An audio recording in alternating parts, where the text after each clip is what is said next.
घर का बंटवारा। अरे विनोद, तूने हलवाई को सारा सामान तो दे दिया है ना? अक्षय की शादी में कोई कमी नहीं रहनी चाहिए। आखिर सबसे छोटा भाई है तुम सबका। हाँ माँ, आप चिंता मत करो, मैं पूरा ध्यान रखूंगा। मंगल बेटा, तूने तो कहा था कि फूल का ऑर्डर दे दिया है, यहाँ तो फूल पहुँचे ही नहीं। अब क्या बहू की विदाई के बाद फूल आएंगे? माँ, मैंने अभी बात की है फूल वाले से, वो रास्ते में ही है। आप किशोर भैया से क्यों नहीं कहती कुछ करने को? किशोर पहले ही मेरे बताए काम कर रहा है। पास के सभी रिश्तेदारों और मोहल्ले वालों को कार्ड वही तो देकर आया था। रिसेप्शन के लिए हॉल भी उसी ने बुक किया था। टेंट कुर्सी वालों को भी तो वही देख रहा है। पर कई मोहल्ले वाले तो हमारे भरे पूरे परिवार से जलते भी हैं। उन्हें बुलाने की क्या जरूरत थी? बेटा, शादी ब्याह में तो बुलाना ही पड़ता है, नहीं तो लोग क्या कहेंगे। दादी दादी देखो ना, हलवाई अंकल हमें लड्डू नहीं दे रहे, आप इनको डांटो ना। अरे चैन सुख दे देना बच्चों को लड्डू, क्यों तंग कर रहा है इन्हें? बीबी जी, मैं कहाँ मना कर रहा हूँ, लेकिन लड्डू बनते ही ये बच्चे उठा उठा कर खा लेते हैं। अरे मैं तो इन्हें थाल में रख के परोस भी नहीं पा रहा। भागो, अब कोल्ड ड्रिंक पीने चलते हैं। भागो भागो, अब कोल्ड ड्रिंक पीने चलते हैं। जैसे कि आप देख रहे हैं, आज इस घर के सबसे छोटे बेटे अक्षय की शादी है। घर में बहुत चहल पहल है। कुलभूषण की बीवी कमला को फुर्सत ही नहीं है कामों से, लेकिन कुलभूषण और घर के बाकी लोग कहाँ हैं? ये है करने को। अरे भाई, मेरे सबसे छोटे बेटे की शादी है, इसके बाद तो मैं अब चिंता मुक्त हो ही जाऊंगा। और फिर घर में तुम हो, बेटे बहुएं हैं, तुम लोगों के होते हुए मैं क्यों काम करूं? मैं तो शान से बेटे की शादी में जाऊंगा तैयार होकर।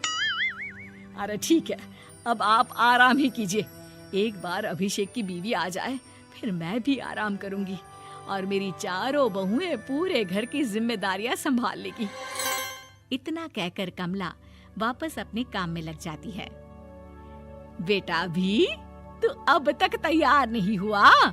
किससे बात कर रहा है फोन पर? तैयार कैसे हूँ? सैलून जाने से तो आपने मना किया है, क्योंकि मुझे हल्दी लग चुकी है। भाभीयों को देखो, सुबह से पार्लर में है। अक्षय की शादी हो जाती है और नंदिता बहू बनकर घर आ जाती है, लेकिन इस घर की खुशियों को मानो किसी की नजर लग गई थी। नंदिता के आने के बाद आए दिन घर की शांति भंग होती रहती। अपने माँ बाप की इकलौती बेटी को इतने बड़े परिवार की जिम्मेदारियां कहाँ संभालनी थी? अभी देखो ना, मेरे हाथों की मेहंदी भी अभी नहीं उतरी है और तुम्हारी मम्मी ने मुझे घर के कामों में लगा दिया। मैंने सोचा था कि घर की सबसे छोटी बहू होने के कारण मुझे सब पलकों पर बिठा के रखेंगे, पर यहाँ तो पलक झपकने की भी फुर्सत नहीं मिलती। देखो नंदू, शादी के पहले ही मेरे घर वालों ने तुम्हें और तुम्हारे पेरेंट्स को बता दिया था कि मैं जॉइंट फैमिली में रहता हूँ। अभी तो आई थी शादी करके, उन्होंने तो कभी कुछ नहीं कहा। नंदिता तब तो चुप हो जाती है, लेकिन ऐसा बहुत दिनों तक नहीं चलता।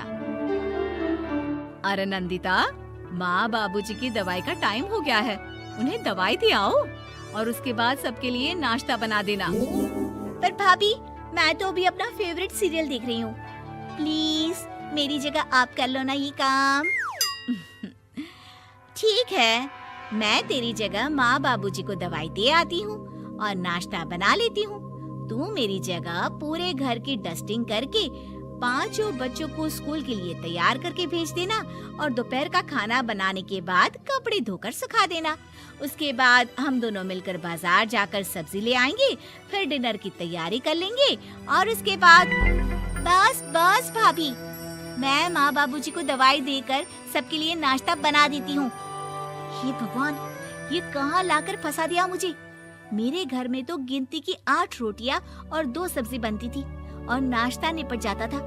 यहाँ तो रोटियों का ढेर और सब्जियां बड़े बड़े पतीलों में बनानी पड़ती है। नाश्ता बनते बनते लंच का टाइम हो जाता है और लंच बनते बनते डिनर का।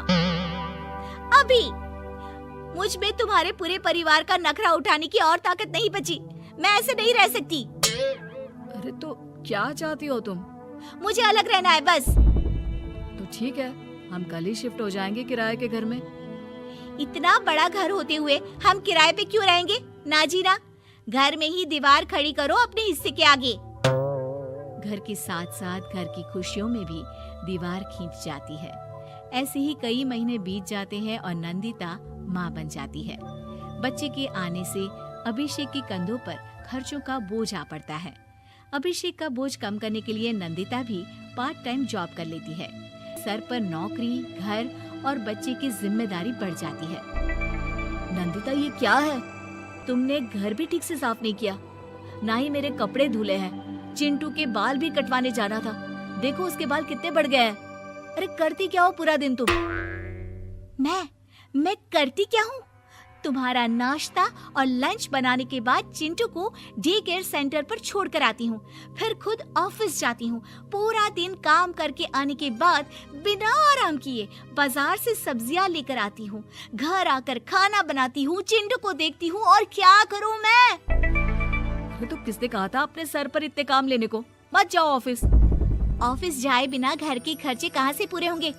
चिंटू की डे केयर का खर्च, उसके लिए बेबी फूड का खर्च, प्रेस वाले का खर्च, ये सब तुम्हारी सैलरी से होता नहीं है।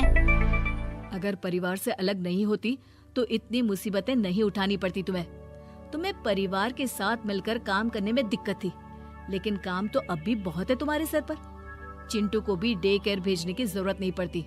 उसको गोद में खिलाने के लिए दादा दादी और घर के सभी बड़े होते। उसके साथ खेलने के लिए उसके भाई बहन भी होते।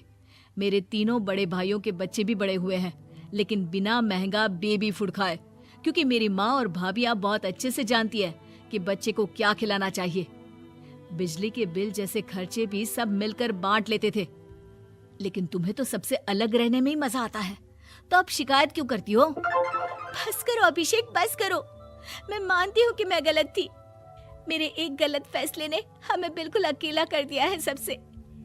एक घर में होते हुए भी हम बाकी परिवार से अजनबियों की तरह रह रहे हैं। अभिषेक और नंदिता की सारी बातें घर के बाकी लोगों को सुनाई दे रही थी। तभी कमला बोल पड़ती है। अरे नंदिता बहू, किसने कहा कि तुम अकेले हो? तुम्हारा इतना भरा पूरा परिवार है ना तुम्हारे साथ। हम तो बस ये चाहते थे कि तुम अपनी गलती समझ जाओ।